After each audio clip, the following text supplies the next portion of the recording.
La zuppa e pesce è servita. Perché ci mette tutto sto tempo?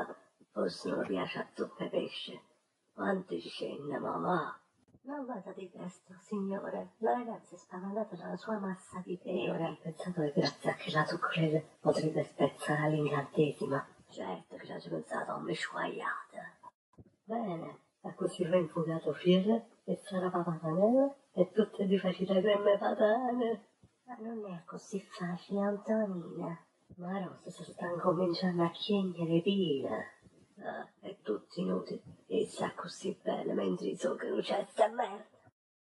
Devo imparare a guardare quello che lei c'ha dentro. E che tengo oltre pile. Tanto per cominciare, se comincia a guardare lo cazzo e si impunti come un cazzo indurito. Sia disinvolto, mi faccia un sorriso con la faccia di cazzo che ha. Su, sorrida un po'. Senti quella piccola merdella. La colpisca con la sua massa di peli. È gentile. La ricopra di peli. Sia sincero.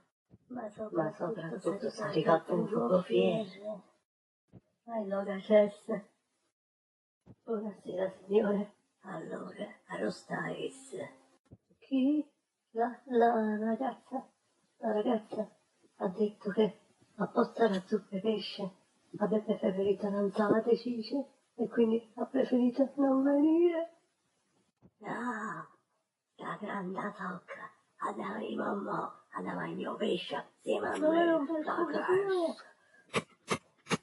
Non avete nessun diritto di non accettare il mio invito. Bene subito, ma io sta zuppa e pesce.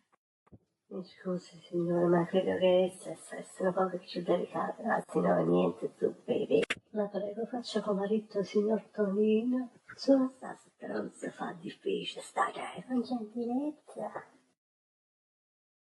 Scenderebbe per un po' di pesce. No. Ci mettono poco di cortesia, signore. Mi farebbe un grande piacere se lei scenderebbe a leccare un po' di zuppa di pesce. Per favore. No, grazie. Non può restare senza un po' di pesce. Sì, invece. Bene, allora si nacetta. Se non te ne voglia zuppa e pesce, allora non vede più pesce in sciona. E mo come si spezza l'incantesimo repire? Tonine, resti guardi alla porta e avvertimi se che la toccano da me ne voglia zuppa e pesce. Ah, su di me è un baciale. Beh, visto che mi aspettano davanti si chiama un po' vecchia paia.